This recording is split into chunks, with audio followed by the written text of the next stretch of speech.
ഇതൊക്കെ മുജറബാണ്. ഇതൊക്കെ എല്ലാ സ്വഹാബത്തും പരിശീലിച്ചറിഞ്ഞ അയിമ്മത്തുകൾ ജീവിതത്തിൽ കൊണ്ടുവന്ന ഇരിക്കുന്ന ഉലമാക്കളൊക്കെ നിത്യജീവിതത്തിൽ കൊണ്ടുവരുന്ന പതിവാക്കുന്ന അമലിൽപ്പെട്ടതാണ്. സാധാരണക്കാരായി നമ്മൾ അറിയാതെ പോകരുത്. വയസ്സിത്രയായി ഇനിയെങ്കിലും നമ്മുടെ അമലിൽ മാറ്റം വരട്ടെ. അല്ലാഹു തൗഫീഖ് തരട്ടെ. സുബഹിയുടെ സുന്നത്തൊന്നും വിട്ടുകളയരുത്. സുബഹിയുടെ 2 റക്അത്ത് സുന്നത്ത് ഭയങ്കര ശ്രേഷ്ഠതയുള്ളതാണ്.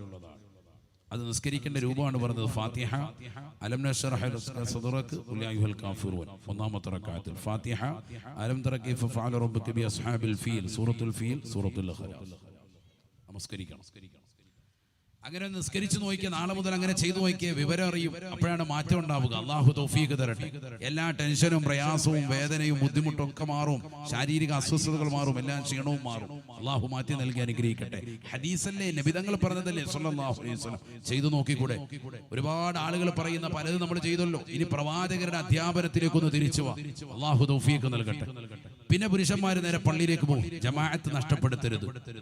ജമാഅത്തായി നമസ്കരിക്കാം. അല്ലാഹു തൗഫീഖ് തരട്ടെ. ചെറിയ കാര്യമല്ല. നബി റസൂലുള്ളാഹി സ്വല്ലല്ലാഹു അലൈഹി വസല്ലം തങ്ങൾ പഠിപ്പിച്ചതാണ്. മുനാഫിക്കുകളുടെ അടയാളം റസൂലുള്ളാഹി സ്വല്ലല്ലാഹു അലൈഹി വസല്ലം തങ്ങൾ വീണ്ടും ഓർമ്മപ്പെടുത്തുകയാണ്. നമസ്കരിക്കുന്ന നമസ്കാരം തന്നെ ജനങ്ങളെ കാണിച്ചുകൊണ്ട് ചെയ്യുന്നതായ പ്രവണതയാണ്.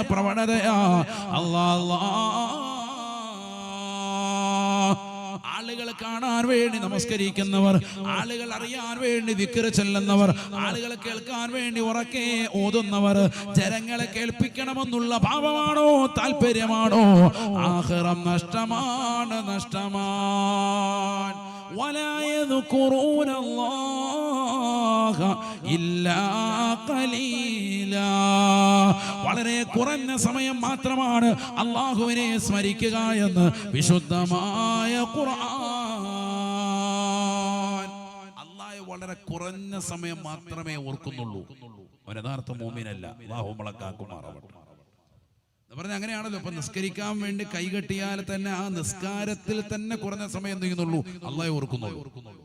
നിസ്കാരം തന്നെ വല്ലപ്പോഴും ഉള്ളൂ. അങ്ങനെ കൈകെട്ടാൻ വേണ്ടി നമസ്കരിക്കാൻ വരുന്ന നമസ്കാരത്തിൽ പോലും അല്ലാഹുവിന് വേണ്ട രീതിയിൽ ശ്രദ്ധയില്ല. അതാണ് ആദ്യം പറഞ്ഞത്, ഖദ് അഫ്ലഹൽ മുഅ്മിനൂൻ അല്ലദീന ഹും ഫീ സ്വലാത്തിഹിം ഖാശിഊൻ. നമസ്കാരത്തിൽ ഖുശൂ ഉണ്ടാകണം, ഭയഭക്തി ഉണ്ടാവണം. അല്ലാതെ തോന്നും